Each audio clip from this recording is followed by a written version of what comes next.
Good afternoon mga ka-Janmers. So andito tayo ngayon sa Anahawan, mainit hot spring.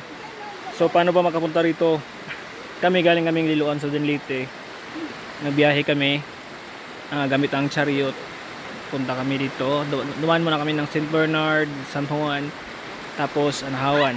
Tapos sa mismong proper, mga siguro half kilometer lang may daanan papuntang bukid. Papuntang sementeryo, yun. Paakyat dito. Tapos ang entrance, bago pala pumasok mo na dito, mayroon mo ng environmental fee kasi halos naman lahat ngayon mayroon ng ganun. Environmental fee is 10 pesos, may kasamang ticket. Tapos parking 30 pesos. Tapos naglakad na lang kami dito pababa. Ano? Naglakad na lang kami kasi medyo matarik yung daan at nag-advise na rin yung sila ate doon na namimigay ng environmental fee na mas maigi na lang na maglakad na lang kami pauwi kasi nga madulas. Maglakad pababa kasi madulas. Tapos yung entrance naman dito sa resort, iba naman 20 pesos per head, 10 pesos yung bata. Yun. So yan o. Kita nyo yung mga puti-puti. Yan yung sulfur. Maganda yan pang paano sa mukha. May mga sakit-sakit sa balat.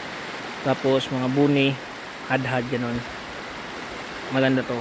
Ano, puti na yung sulfur. Ayan mga ka-Janmers, entrance ng mainit hot spring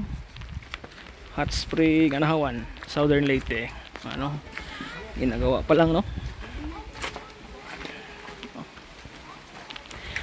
Ito ay bigla ang getaway kasi nga kaarawan ni Nay Susan in heaven.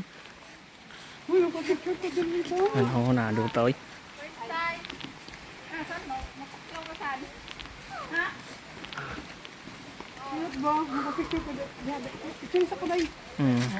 Diyos mo, dyan no, raka-raka. Uy, sorry. Di na? Diratas kilig?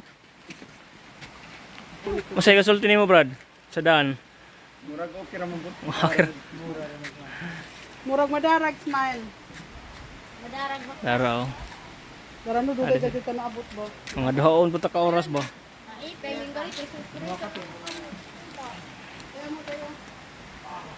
Sana naman eh. Hitsi. Sige ma'am. Masa mo pwede?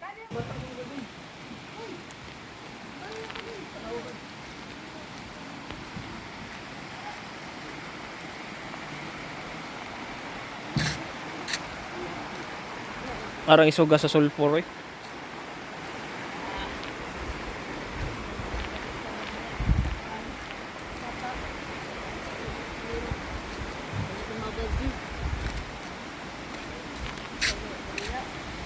Iba yung amoy guys, no? Parang iba yung amoy kasi nga sulfur, ano, puti, sulfur.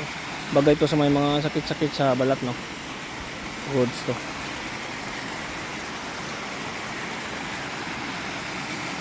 Ano?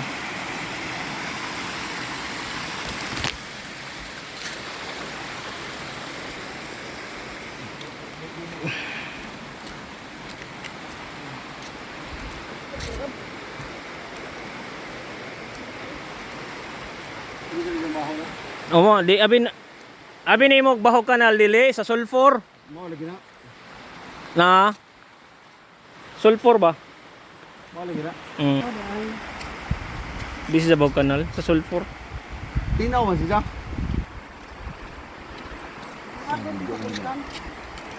Bay no. Oh. Ano nga ni Zabay